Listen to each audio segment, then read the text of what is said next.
Assalamualaikum warahmatullahi wabarakatuh. Selamat pagi para mahasiswa sekalian.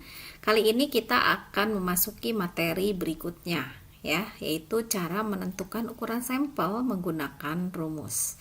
Di sini ada tahap demi tahap yang akan nanti dijelaskan ya. Seperti yang sudah disampaikan pada pertemuan sebelumnya bahwa ketika kita menentukan ukuran sampel dari sebuah populasi ada beberapa cara ya. Baik, Ibu akan mulai.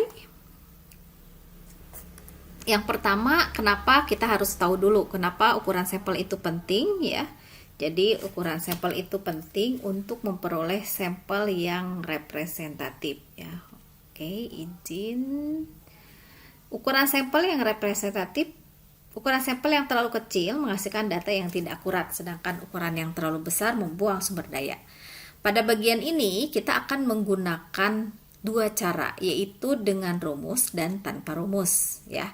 Di sini ada rumus formula statistik yang digunakan untuk menghitung ukuran sampel minimum ya. Dan tanpa rumus berdasarkan pertimbangan peneliti dalam kondisi penelitian. Oke. Nah, untuk menentukan ukuran sampel dengan rumus, ada dua rumus yang digunakan. Yang pertama adalah rumus rata-rata dan rumus proporsi. Nah, ya, kita mengenal istilah rata-rata, ya. Rumus rata-rata ini digunakan untuk penelitian yang mencari nilai rata-rata populasi berdasarkan standar penelitian pendahuluan. Sedangkan rumus B atau proporsi tentang proporsi atau persentase, ya. Jadi ini menggunakan persentase.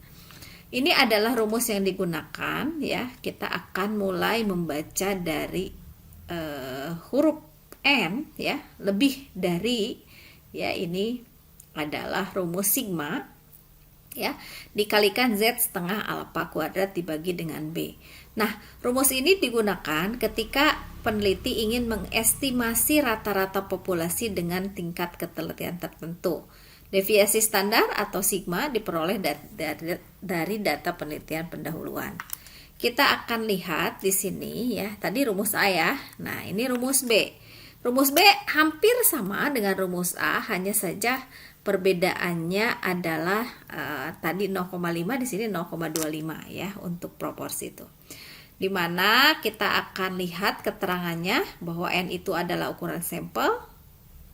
Ini sigma ini standar deviasi atau deviasi standar dari penelitian pendahuluan. Dan cara pengambilan sampel pada penelitian pendahuluan itu dilakukan seperti sampling yang telah dibicarakan terdahulu. Ukurannya sembarang, disesuaikan dengan tenaga, biaya, waktu, dan lain-lain. Kemudian Z adalah bilangan pada daftar Z. Nanti kita akan lihat bagaimana daftar Z ya. Kemudian alfa adalah koefisien konfidensi atau taraf keyakinan yang biasanya dalam penelitian itu bisa diambil 99% atau 95%. Taraf keyakinan ini artinya peneliti meyakini bahwa penelitian yang dilakukannya benar sebanyak 99%. Sehingga kesalahannya atau kekeliruannya adalah 1% atau alfa sama dengan 1%.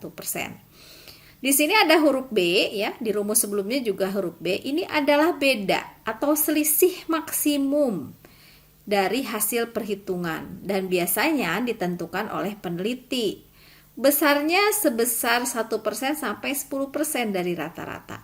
Dari rumus dapat dilihat bahwa semakin besar B ya, artinya sampling yang kita akan ambil itu kurang teliti. Tetapi kalau B-nya kecil ya, berarti samplingnya makin teliti karena B ini adalah pembagi ya. Sehingga kalau besar B yang diambil mempengaruhi pengambilan nilai alfanya. Jika diambilnya lebih dari 5%, alfa diambil 95%. Jika diambilnya kurang dari 5%, maka alfanya diambil 99%. Untuk memahaminya kita akan lihat pada contoh soal. Ya, ini tadi keterangan yang disampaikan ya. Di mana N itu ukuran sampel, sigma itu standar deviasi, dan Z itu ada bilangan pada standar atau tabel Z. Dan alfa itu adalah koefisien konfidensi, B-nya beda maksimum ya. Oke, bagaimana hubungan A dan B dan N ya? Dari rumus kita lihat hubungan B dan N tadi ya. Hubungan B dan N. Kita lihat di sini ya. Oke, semakin besar B-nya, maka sampelnya makin kurang teliti atau makin kecil N-nya. Kalau B-nya makin kecil, maka sampelnya makin teliti. Maka N-nya juga akan semakin besar atau sampelnya semakin besar. Jadi, besar B itu mempengaruhi pengambilan alfa. Jika B-nya lebih dari 5%, maka alfa diambil yang 95%. Tapi jika B-nya lebih dari 5%, maka betul ya, maka alfanya diambil 99%. Ini saya keliru ini, seharusnya kurang dari ya. Hubungan beda ini tadi ya ditentukan dengan kurva ya, semakin besar sampelnya maka jumlah rata-rata ya semakin kecil ya di sini ya. Oke. Studi kasus rata-rata penghasilan penduduk. Nah, ini ada contoh ya.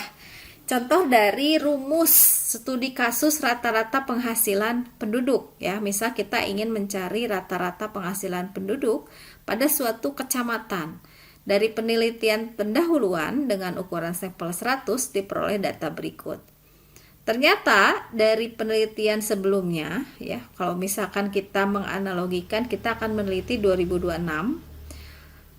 Lalu ini data 2025 gitu ya. Jadi ada rata-rata 207.468, standar deviasi atau simpangannya 22.000, dan sampel pendahuluan pada penelitian sebelumnya adalah 100 yang diambil ya.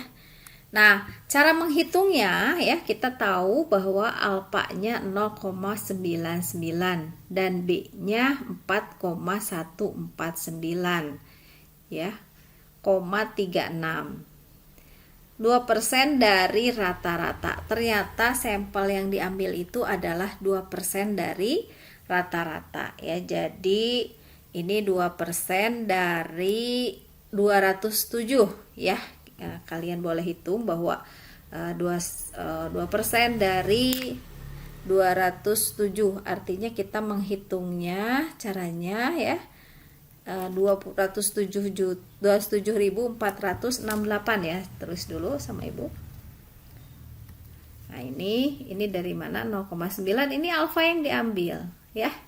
Alfa yang diambil. Bagaimana kita bisa menentukan bahwa alfanya 0,99 atau 0,95? Kita lihat di sini ya. Rata-ratanya sampai yang diambil adalah 2% ya. 2% dari rata-rata. Sebelumnya kita ketahui 207 ya. 2% dari 207 ya. 207 468 ya. Kalau misalkan 2%-nya, maka kita tinggal kalikan saja sama dengan 2/100 gitu ya. Dikali 207 468. Maka ini berapa? Tinggal dikalikan saja ya. Kita bisa gunakan kalkulator ya. Kalian boleh sambil menghitung juga ya. 207.468 dikali 2. Iya, bagi 4.156 ya. Sebetulnya agak mendekati juga sih, tapi ini di contoh soal 4.156 ya. Entah itu pembulatan ya, mungkin ya. 4.156, atau kita ikuti saja dulu yang ada di contoh bahwa ini adalah 4.149 ya, 36. Nah, ini adalah sampel beda ya. Beda selisih ya. Selisih sebentar, takut Ibu keliru ya. Bahwa B itu adalah beda maksimum antara parameter dan statistik. Biasanya ditentukan oleh peneliti, tapi rentangnya 1 sampai 10 ya. Ini yang ditentukan peneliti adalah 2%. Jadi kita sebagai peneliti menentukan ya udah deh ambil sampelnya 2% misalkan ya. Sehingga nilai alfa taraf kepercayaan ditentukan oleh besarnya sampel yang diambil. Kalau kurang dari 5%, maka kita ambil taraf kepercayaan 0,99 ya. Sehingga Z setengah alfanya adalah Z dari 0,495 sama dengan 2,58 ya. Nah, kita nanti di akhir video ini akan melihat bagaimana proses menentukan nilai Z ya.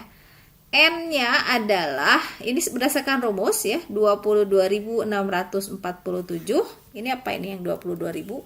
Deviasi, ini deviasi standar ya, atau sigma. Kemudian ini 2,58 adalah Z setengah alfa ya. Apa tuh tadi namanya, nilai Z ya. Kemudian ini 4149,36, ini adalah nilai dari 2% dari rata-rata, sehingga sampelnya setelah dihitung ya 198,3 ya. Jadi paling sedikit ukuran sampelnya 199 karena ukuran sampel pada penelitian pendahuluan adalah 100 ya. Maka perlu dilakukan penelitian tambahan paling sedikit 99 data lagi ya. Itu adalah contoh perhitungan rumus bagian A. Pada bagian kedua kita akan melihat bagaimana mencari nilai Z ya. Kita lanjutkan di bagian berikutnya.